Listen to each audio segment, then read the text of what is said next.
সবাইকে এই চ্যানেলে স্বাগত।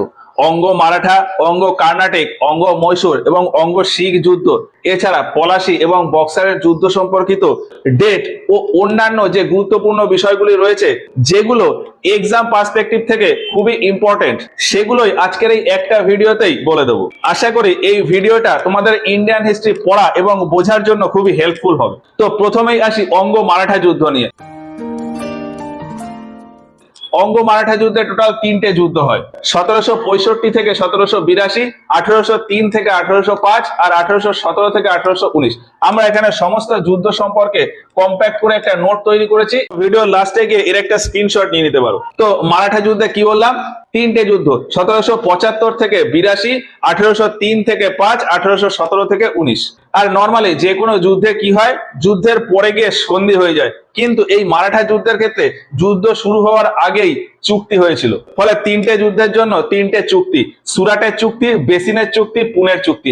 সুরাট, বেসিন, পুনে। অঙ্গ মারাঠা যুদ্ধের ক্ষেত্রে তিনটে, টোটাল চারটে জায়গার নাম মনে রাখতে হবে। সুরাট কোথায়, বর্তমানে গুজরাটের, এইটা হলো সুরাট। সুরাট, এখানে হলো বেসিন, আর এইখানে হলো পুনে। আর এখানে মধ্যপ্রদেশের ভেতরে একটা জায়গা আছে গোয়ালিয়র, ওই গোয়ালিয়রের ভেতরেই একটা জায়গা আছে সলবাই। এই চারটে জায়গার নাম মনে রাখতে হবে। কি কি বললাম, সুরাট, বেসিন, পুনে, সুরাট, বেসিন, পুনে আর সলবাই। সুরাট, বেসিন, পুনে আর সলবাই, এই যে তিনটে মারাঠা যুদ্ধ, এই তিনটে মারাঠা যুদ্ধ শুরু হয় তিনটে চুক্তির মাধ্যমে। প্রথমটা সুরাটের চুক্তি, তারপর একটা বেসিনের চুক্তি, তারপর একটা পুনের চুক্তি। এই তিনটে চুক্তির সময়টা কি, 1775, 1802, 1817। যুদ্ধ শুরু হওয়ার আগেই চুক্তি হয়েছে। যুদ্ধ শুরু হয়েছে 1775, 1803, 1817। ওই জন্য চুক্তি তিনটে, 1775, 1802 আর 1817। এবার এই যে প্রথম অঙ্গ মারাঠা, এর ভেতরে একটুখানি আসি। প্রথম অঙ্গ মারাঠা যুদ্ধ কার কার ভেতর হয়, মারাঠাদের যে পেশোয়া ছিল, তখন পেশোয়া ছিল মাধবরাও দ্বিতীয়। তবে মাধবরাও দ্বিতীয় তখনও ছোট, তিনি নানা ফডনবিসের আন্ডারে ছিলেন। ফলে মাধবরাও দ্বিতীয় এবং ইংরেজদের ভেতর যুদ্ধ হয়েছে বলা যায়, অথবা নানা ফডনবিস এবং ইংরেজদের ভেতর যুদ্ধ হয়েছে। ইংরেজ বলতে তখন এই বোম্বে এরিয়াতে যে সমস্ত ইংরেজ ছিল তাদের সাথে যুদ্ধ হয়েছে। তো মাধবরাও দ্বিতীয় বা নানা ফডনবিস এর সাথে ইংরেজদের প্রথম অঙ্গ মারাঠা যুদ্ধ। আর এই অঙ্গ মারাঠা যুদ্ধ শুরু হয়েছিল কিসের জন্য, একজন ব্যক্তি ছিল রঘুনাথ রাও। রঘুনাথ রাও নিজের স্বার্থের জন্য বোম্বে প্রেসিডেন্সির কাছে গেছিল এবং সেখানে গিয়ে ওই যুদ্ধ শুরু করার জন্য চুক্তি করেছিল। কিসের চুক্তি, সুরাটের চুক্তি। আর এই যে যুদ্ধ শেষ হয়ে গেল, এই যুদ্ধের পরে একটা সন্ধি হয়েছিল, সেই সন্ধিটা হলো সলবাইয়ের সন্ধি। সলবাইয়ের সন্ধি, সলবাই কোথায়, এই যে মধ্যপ্রদেশের এই জায়গাটাকে বলে সলবাই। এই সলবাইয়ের সন্ধি কার কার ভেতর হয়, মাধবরাও দ্বিতীয় মানে নানা ফডনবিস আর ইংরেজ। নানা ফডনবিস আর ইংরেজদের ভেতর সন্ধি হয় এই সলবাইয়ের সন্ধি।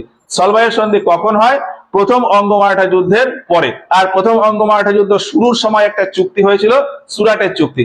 সুরাটের চুক্তি কার ভেতর, রঘুনাথ রাও আর ইংরেজদের ভেতর। এইটা গেল প্রথম অঙ্গ মারাঠা যুদ্ধ। সেকেন্ড অঙ্গ মারাঠা যুদ্ধ কত, 1803 থেকে 1805।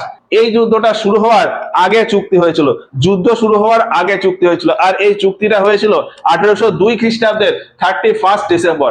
1802 খ্রিস্টাব্দের 31 ডিসেম্বর চুক্তি হয়। কিসের চুক্তি, এই যে বললাম বেসিনে বসে চুক্তি হয়, তার মানে বেসিনের চুক্তি। আর এই চুক্তির মাধ্যমে এই সেকেন্ড যুদ্ধটা শুরু হয়। এই যুদ্ধটা শুরু হয়েছিল মারাঠাদের ভেতরে যে হোলকার কনফেডারেসি ছিল, সেই হোলকারের সাথে ব্রিটিশদের যুদ্ধ হয়েছিল। দ্বিতীয় অঙ্গ মারাঠা যুদ্ধ শুরু হয়েছিল হোলকারের সাথে ব্রিটিশদের, কিন্তু পরে গিয়ে পেশোয়ার সাথে ইংরেজদের লড়াই শুরু হয়ে যায়। আর ওই যে বললাম যে দ্বিতীয় যুদ্ধ শুরু হওয়ার আগে চুক্তি হয়েছিল বেসিনের চুক্তি। এই বেসিনের চুক্তি হয়েছিল বাজিরাও দ্বিতীয়র সাথে ইংরেজদের। বেসিনের চুক্তি বাজিরাও দ্বিতীয়র সাথে ইংরেজদের। আর যুদ্ধ শুরু হয়েছিল হোলকারের সাথে ইংরেজদের, কিন্তু পরে গিয়ে বাজিরাও দ্বিতীয়র সাথে ইংরেজদের আবার লড়াই হয়ে যায়, আর তারপর এই যুদ্ধটা শেষ হয়ে যায়। আর এই যুদ্ধের পরে আর কোনো সন্ধি হয়নি, যেহেতু আগেই চুক্তি হয়ে গেছিল, ওই জন্য পরে আর সন্ধি হয়নি। এরপর তৃতীয় যুদ্ধ শুরু হয় 1817 থেকে 1819। 1817 সালে যুদ্ধ শুরু হওয়ার আগেও আবার একটা চুক্তি হয়েছিল, কোথায়, পুনেতে বসে, ওই জন্য পুনের চুক্তি। কার কার ভেতর, বাজিরাও দ্বিতীয় আর ইংরেজ। বাজিরাও দ্বিতীয় আর ইংরেজ, আবার এদের দুজনের ভেতরেই ওই লড়াইটা চালু হয়ে যায়। তো এই হলো অঙ্গ মারাঠা যুদ্ধ। অঙ্গ মারাঠা যুদ্ধ তিনটে, 1775 থেকে 1782, 1803 থেকে 1805, 1817 থেকে 1819। টোটাল চুক্তি চারটে জায়গার চারটে চুক্তি, সুরাট, বেসিন, পুনে আর সলবাই। সুরাটের চুক্তির মাধ্যমে প্রথম যুদ্ধ শুরু হয়, সলবাইয়ের সন্ধির মাধ্যমে প্রথম যুদ্ধ শেষ হয়ে যায়। বেসিনের চুক্তির মাধ্যমে দ্বিতীয় যুদ্ধ শুরু হয়, আর পুনের চুক্তির মাধ্যমে তৃতীয় যুদ্ধ শুরু হয়। এই হলো অঙ্গ মারাঠা যুদ্ধ। এরপর আসি অঙ্গ কর্ণাটক যুদ্ধ। অঙ্গ কর্ণাটক যুদ্ধ কি হয়, অঙ্গ কর্ণাটিক যুদ্ধে এই যে এইটা হলো কর্ণাটিক এরিয়া, এই কর্ণাটিক এরিয়াতেও তিনটে যুদ্ধ হয়। তবে এই যুদ্ধে কর্ণাটিক এরিয়ার লোকজন ডাইরেক্ট ইনভলভ ছিল না, যুদ্ধটা হয়েছিল ব্রিটিশ আর ফ্রান্স আর্মির ভেতর। তো কবে কবে হয়? 1746 থেকে 48, 1746 থেকে 48, 1749 থেকে 54 আর 1756 থেকে 63। কি কি বললাম? 1746 থেকে 48, 1746 থেকে 48 প্রথম যুদ্ধ, 46 থেকে 48, তারপর 49 থেকে 54, তারপর 56 থেকে 63। এই তিনটে যুদ্ধ হয়। আর এই তিনটে যুদ্ধের পরে গিয়ে তিনটে সন্ধি হয়। কি কি সন্ধি? এলাসাপার সন্ধি, পন্ডিচেরির সন্ধি আর প্যারিসের সন্ধি। সেকেন্ড যে যুদ্ধটা তার সন্ধি হয় এই পন্ডিচেরিতে। এবার এই যুদ্ধ শুরু সম্পর্কে দু একটা কথা আছে, সেটা বলি। প্রথম যে অঙ্গ কর্ণাটিক যুদ্ধ সেটা ভারতে শুরু হয়নি, সেটা শুরু হয়েছিল ইউরোপে। ইউরোপে 1740 খ্রিস্টাব্দে অস্ট্রিয়া কে দখল করবে তাই নিয়ে ব্রিটিশ আর ফ্রান্সের ভেতর একটা যুদ্ধ শুরু হয়ে যায়। কি বললাম? অস্ট্রিয়া এই দেশটা কে দখল করবে তাই নিয়ে 1740 খ্রিস্টাব্দে ইউরোপে ব্রিটিশ ও ফ্রান্সের ভেতর যুদ্ধ চালু হয়। আর সেই যুদ্ধের কন্টিনিউশন হিসেবে পুরো বিশ্বে যেখানে যেখানে ব্রিটিশ আর ফ্রান্স একসাথে রয়েছে তাদের প্রত্যেকের ভেতর যুদ্ধ শুরু হয়ে যায়। আর সেই হিসাবে ভারতের এই এরিয়াতেও ছিল ব্রিটিশ আর ফ্রান্স আর্মি, সেই হিসাবে এই এরিয়াতেও যুদ্ধ চালু হয়ে যায়। তবে এই এরিয়াতে অ্যাকচুয়াল যুদ্ধ চালু হয় 1746 খ্রিস্টাব্দে। তবে তার আগেও টুকটাক ব্রিটিশ ও ফ্রান্সের ভেতর যুদ্ধ লেগেছিল। কিন্তু 1746 খ্রিস্টাব্দটা কেন ইম্পর্টেন্ট? কারণ ওই সময় থেকে ভারতের এই কর্ণাটিক এরিয়ার যে রাজা তিনি ইনভলভ হয়ে পড়েন। এই এরিয়ার রাজা ছিলেন আনোয়ার উদ্দিন। আনোয়ার উদ্দিন ব্রিটিশ কোম্পানির পক্ষ হয়ে ফ্রান্সদের বিরুদ্ধে যুদ্ধ করেছিলেন। তো তখন থেকেই এই মেইন অঙ্গ কর্ণাটিক যুদ্ধটা শুরু হয়। এই এরিয়াতে ওই যে 1746 খ্রিস্টাব্দে যুদ্ধ চালু হলো তার একটা স্পেশাল নাম আছে, মালাইপুরের যুদ্ধ বা আরিয়ারের যুদ্ধ বা ব্যাটেল অফ সেন্ট থমাস। তো যাই হোক 1748 খ্রিস্টাব্দে গিয়ে ইউরোপে ওদের ওই যুদ্ধ শান্ত হয়ে যায়, সেই হিসেবে ভারতেও ওই যুদ্ধ শান্ত হয়ে যায়। ইউরোপে ওই যুদ্ধ শান্ত হয় আইলা স্যাপেলের সন্ধি দিয়ে, মানে এলাসাপার সন্ধি দিয়ে, সেই হিসাবে ভারতেও ওই যুদ্ধের সমাপ্তি হয়ে যায়। তবে ইউরোপে ওই যে ব্রিটিশ ও ফ্রান্সের ভেতর যুদ্ধ হচ্ছিল সেখানে ব্রিটিশ আর্মি একটু বেশি শক্তিশালী ছিল, ব্রিটিশ আর্মি ফ্রান্স আর্মিকে হারিয়ে দিয়েছিল। কিন্তু ভারতে এই যে ব্রিটিশ ও ফ্রান্সের ভেতর যুদ্ধ হলো এখানে ফ্রান্স একটু বেশি শক্তিশালী ছিল, ফ্রান্স ব্রিটিশদেরকে হারিয়ে দিচ্ছিল। এরপর 1739 খ্রিস্টাব্দে গিয়ে আবার এই কর্ণাটিক এরিয়াতে যুদ্ধ শুরু হয়, ফলে সেটাকে বলা হয় সেকেন্ড অ্যাংলো কর্ণাটিক যুদ্ধ। আর এই যুদ্ধটা শুরু হয় অন্য একটা যুদ্ধের মাধ্যমে, সেটাকে বলা হয় আম্বুরের যুদ্ধ। আর এই সেকেন্ড অ্যাংলো কর্ণাটিক যুদ্ধ শেষ হয় পন্ডিচেরির সন্ধির মাধ্যমে। পন্ডিচেরির সন্ধি হয় 1755 খ্রিস্টাব্দে। যুদ্ধ শেষ হয় 1754-তে আর পন্ডিচেরির সন্ধি হয় 1755-তে।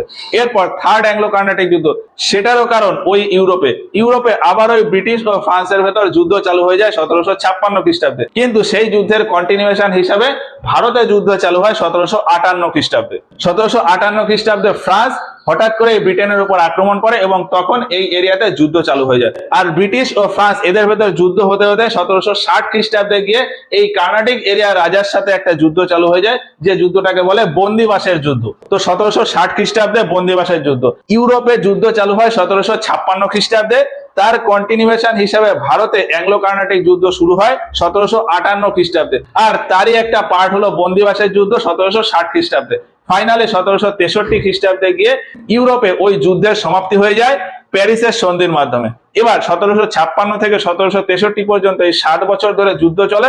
ওই জন্য ওই যুদ্ধটার আরেক নাম হলো 7 ইয়ার্স ওয়ার। তো ওখানে ওই প্যারিসের সন্ধি হয়, তার ফলে ভারতেও ইংরেজ আর ফ্রান্সের ভেতর সন্ধি হয়ে যায়। তো এই হলো অ্যাংলো কর্ণাটিক ওয়ার। এবার এরপরে আসি অঙ্গ মহীশূর যুদ্ধ। অঙ্গ মহীশূর যুদ্ধে টোটাল 4টে যুদ্ধ হয়। সময়টা কি? 1767 থেকে 69, 1767 থেকে 69, তারপর 1780 থেকে 84, 1780 থেকে 84, তারপর 1790 থেকে 92 আর তারপর 1799 সাল। তাহলে কি বললাম? 1767 থেকে 69, 67 থেকে 69, 80 থেকে 84, 90 থেকে 92 আর 99, এই 4বার যুদ্ধ হয়। অঙ্গ মহীশূর যুদ্ধে ভারতের এই এরিয়াতে দুইজন রাজার নাম আসে, হায়দার আলী আর টিপু সুলতান। অঙ্গ মহীশূর যুদ্ধে হায়দার আলী আর টিপু সুলতান।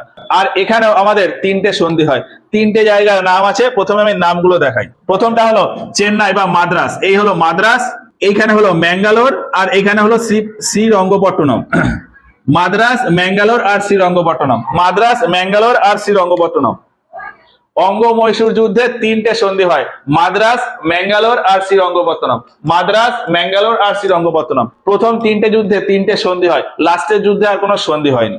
তো এবার এই যুদ্ধ সম্পর্কে দু একটা কথা আছে, সেটা বলি। প্রথম যুদ্ধটা কবে শুরু হয়? 67 থেকে 69। 67 থেকে 69 হায়দার আলীর সাথে ইংরেজদের যুদ্ধ শুরু হয়ে যায়। হায়দার আলীর সাথে ইংরেজদের যুদ্ধ 1767 থেকে 1769, প্রথম অঙ্গ-মহীশূর যুদ্ধ। আর এই যুদ্ধে হায়দার আলী জিতে যায়। তখন হায়দার আলী কোথায় ছিল? মাদ্রাসে, ওই জন্য মাদ্রাসের সন্ধি। আর এই সন্ধির সমস্ত শর্ত হায়দার আলী নিজের মতন করে তৈরি করে। নর্মালি যুদ্ধের পরে যে ওই যুদ্ধে জেতে সন্ধির শর্ত সে তার মতন করে তৈরি করে, সেই হিসাবে হায়দার আলী প্রথম যুদ্ধটা জিতেছিল, ওই জন্য মাদ্রাসের সন্ধির সমস্ত শর্ত হায়দার আলী নিজের মতন করে তৈরি করে। তাহলে এই সন্ধি কার কার ভেতর হয়? হায়দার আলী আর ইংরেজদের ভেতর। এরপর সেকেন্ড অঙ্গ-মহীশূর যুদ্ধ, এটা কবে? 1780 থেকে 84। 1780 থেকে 84 এই যুদ্ধটা কার কার ভেতর হয়? এটাও হয় হায়দার আলী আর ইংরেজদের ভেতর। হায়দার আলী আর ইংরেজদের ভেতর, বিশেষ করে এই মাদ্রাস প্রেসিডেন্সির ভেতর হায়দার আলী আর ইংরেজদের ভেতর। তবে এই যুদ্ধে মাঝখানে হায়দার আলী মারা যায়, আর এই যুদ্ধে হায়দার আলীর সাথে ছিল তার ছেলে টিপু সুলতান। ফলে টিপু সুলতানের সাথে ইংরেজদের লড়াই হয়। আর এই যুদ্ধ হতে হতে টিপু সুলতান ম্যাঙ্গালোর এরিয়াতে চলে আসে, আর শেষমেশ দেখা যায় যে টিপু সুলতান ইংরেজদের কাছে হেরে যায়। ফলে এই ম্যাঙ্গালোরের সন্ধি হয়, ম্যাঙ্গালোরের সন্ধি। টিপু সুলতান আর ইংরেজদের ভেতর সন্ধি হয়, ম্যাঙ্গালোরের সন্ধি। কবে? 1784 খ্রিস্টাব্দে। তাহলে এই দ্বিতীয় অঙ্গ-মহীশূর যুদ্ধ শুরু হয় কার কার ভেতর? হায়দার আলী আর ইংরেজ, কিন্তু শেষ হয় টিপু সুলতান আর ইংরেজদের সাথে, মানে সন্ধি হয় টিপু সুলতান আর ইংরেজদের ভেতর।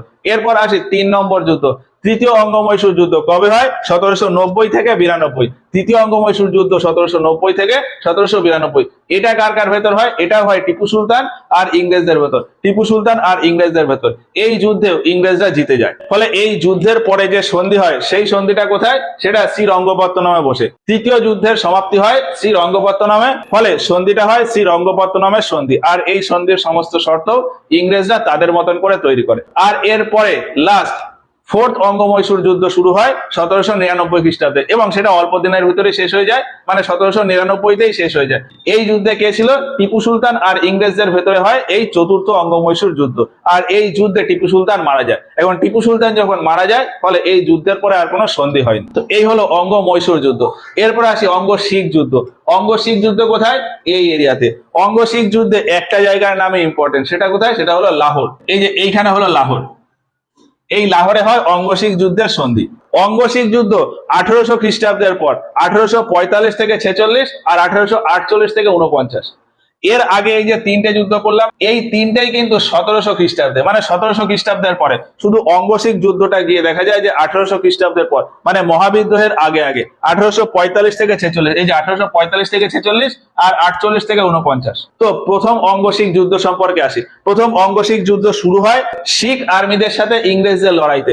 শিখ আর্মির ভেতরে দুজন সেনাপতি ছিল, তেজা সিং আর লাল সিং। তেজা সিং আর লাল সিং এর নেতৃত্বে শিখ আর্মি যুদ্ধ করে, আর অন্যদিকে ছিল ইংরেজরা, ব্রিটিশ ইস্ট ইন্ডিয়া কোম্পানি। এবার এই যুদ্ধে তেজা সিং আর লাল সিং ইনডাইরেক্টলি কোম্পানির হয়ে লড়াই করছিল, এই জন্য শিখরা ওই যুদ্ধ হেরে যায়। আর ফাইনালি গিয়ে সন্ধি হয় ওই লাহোরে বসে। ফলে সন্ধি হয় লাহোরের সন্ধি। এবার এই লাহোরের সন্ধি কার কার ভেতর হয়? তখন শিখ সাম্রাজ্যের অফিসিয়ালি রাজা ছিলেন দিলীপ সিং। তবে দিলীপ সিং তখন খুব ছোট, ফলে তার সাথে তার মা বসে ওই সাম্রাজ্য চালাতেন। দিলীপ সিং এর মায়ের নাম ছিল জিন্দ কর। এই জন্য ওই যে লাহোরের সন্ধি হয়েছিল ইস্ট ইন্ডিয়া কোম্পানির সাথে শিখদের তখন প্রধান ছিল ওই যে বললাম দিলীপ সিং, কিন্তু দিলীপ সিং এর সাথে তার মা জিন্দ কর। ফলে এই জিন্দ করের সাথে ইংরেজদের এই লাহোরের সন্ধি হয়। শিখদের পক্ষ থেকে ছিল জিন্দ কর, আর ইস্ট ইন্ডিয়া কোম্পানির পক্ষ থেকে ছিল হার্ডিংস। এরপর সেকেন্ড অঙ্গ-শিখ যুদ্ধ। সেকেন্ড অঙ্গ-শিখ যুদ্ধ শুরু হয় 1848-এ, শেষ হয় 1849-এ। এবার এই যুদ্ধের সময় বিভিন্ন ঘটনা ঘটে। সেই ঘটনার পর দেখা যায় যে জিন্দ করকে পেনশন দিয়ে বেনারস পাঠিয়ে দেওয়া হয়, আর তার ছেলে দিলীপ সিংকে পড়াশোনা করার জন্য বিদেশ পাঠিয়ে দেওয়া হয়। ফলে এই শিখ সাম্রাজ্যের ভেতর আর কোনো লিডার ছিল না, এই জন্য এই দ্বিতীয় অঙ্গ-শিখ যুদ্ধের পরে আর কোনো সন্ধিও হয়নি। তাহলে এই অঙ্গ-শিখ যুদ্ধ শুরু কবে? 1845 থেকে 46। সেকেন্ড যুদ্ধ 1848 থেকে 49। তবে এই অঙ্গ-শিখ যুদ্ধের সাথে সম্পর্কিত একটা খুব গুরুত্বপূর্ণ চুক্তি রয়েছে, সেটা হলো অমৃতসরের চুক্তি। অমৃতসরের চুক্তি হয় 1809 খ্রিস্টাব্দে। ওই পাঞ্জাব এরিয়ার রাজা রঞ্জিত সিং এর সাথে ওই ইস্ট ইন্ডিয়া কোম্পানির সেনাপ্রধান ছিল চার্লস মেটকাফ। রঞ্জিত সিং এর সাথে মেটকাফের সন্ধি হয়েছিল অমৃতসরের সন্ধি 1809 খ্রিস্টাব্দে। আর ওই পাঞ্জাব এরিয়াতে এই অঙ্গ-শিখ যুদ্ধের সাথে রিলেটেড আর একটা সন্ধি আছে, সেটা হলো তিলশিতের সন্ধি বা ট্রিটি অফ তিলশিত 1807 খ্রিস্টাব্দে। যদিও এই সন্ধিটা ভারতের এরিয়াতে হয়নি, রাশিয়াতে হয়েছিল। রাশিয়াতে 1807 খ্রিস্টাব্দে হয়েছিল তিলশিতের সন্ধি, রাশিয়া আর ফ্রান্সের ভেতর। ওই সন্ধির সাথে রিলেট করেই ভারতে ওই অঙ্গশিখ যুদ্ধের সূচনা হয়। তো এই হলো অঙ্গশিখ যুদ্ধ। এবার এই সমস্ত যুদ্ধ, এই যে অঙ্গ মারাঠা, অঙ্গ কর্ণাটিক, অঙ্গ মহীশূর, অঙ্গ শিখ, আর ওদিকে পলাশী ও বক্সারের যুদ্ধ, এই সবগুলো নিয়েই ডিটেলস এর ভিডিও তৈরি করা আছে আমাদের প্লেলিস্টে, সেইগুলি চেক করতে পারো। সেগুলি দেখলে এই যুদ্ধের সমস্ত ব্যাপার পুরোপুরি ক্লিয়ার হয়ে যাবে। তো এবারে আসি পলাশীর যুদ্ধ নিয়ে। পলাশীর যুদ্ধের ডেটটা হলো 23শে জুন 1757। পলাশীর যুদ্ধের ডেট 23শে জুন 1757। তবে এই পলাশীর যুদ্ধের পিছনে আরো কয়েকটা ডেট এবং গুরুত্বপূর্ণ তথ্য রয়েছে। সেইগুলো কি, প্রথম থেকে বলি। একদম প্রথমেই রয়েছে কাশিম বাজারের কুঠি বা কাশিম বাজারের ঘাঁটি দখল। পরপর ইভেন্ট গুলো প্রথমে বলি। কাশিম বাজারের ঘাঁটি দখল, তারপর ফোর্ট উইলিয়াম দখল, কাশিম বাজার, তারপর ফোর্ট উইলিয়াম, তারপর চন্দননগর, তারপর চুচুড়া। কাশিম বাজার, ফোর্ট উইলিয়াম, চন্দননগর, চুচুড়া, এই চারটে জায়গায় দখলের ঘটনা আছে। প্রথমেই আছে কাশিম বাজার দখল। কাশিম বাজার দখল কে করেছিল? সিরাজউদ্দৌলা। সিরাজউদ্দৌলা মুর্শিদাবাদের কাশিম বাজারে ইংরেজদের যে ঘাঁটি রয়েছে সেটা দখল করেছিল। কবে? 4 জুন 1756। 1756 খ্রিস্টাব্দের 4 জুন কাশিম বাজারের কুঠি দখল হয়। তারপর সিরাজউদ্দৌলা কলকাতাতে আসে। কলকাতাতে এসে ফোর্ট উইলিয়াম দখল করে। কবে? 20শে জুন। 20শে জুন 1756 ফোর্ট উইলিয়াম দখল করে। আর এই ফোর্ট উইলিয়াম দখল করার পর একটা ঘটনা ঘটে যেটাকে বলা হয় অন্ধকূপ হত্যা বা ব্ল্যাক হোল ট্র্যাজেডি। এটা কবে? এটাও ওই যেদিন ফোর্ট উইলিয়াম দখল করে সেই দিনে, মানে 20শে জুন 1756। আর ফোর্ট উইলিয়াম দখল করার পর সিরাজউদ্দৌলা ওই যে কলকাতার নাম পাল্টে নতুন নাম রাখেন আলীনগর, তার দাদুর নাম অনুযায়ী। সিরাজউদ্দৌলা দাদুর নাম ছিল আলীবর্দী খান, ওই দাদুর নাম অনুযায়ী ওই কলকাতার নাম রেখেছিল আলীনগর। তারপরে কি হয়, ক্লাইভ ছিল এই দক্ষিণ ভারতে, ক্লাইভ তারপর বাংলাতে চলে আসে এবং বাংলাতে এসে তারপর বিভিন্ন ঘটনা ঘটে। তারপর একটা বড় চুক্তি হয়, সেটা হলো আলীনগরের চুক্তি বা আলীনগরের সন্ধি।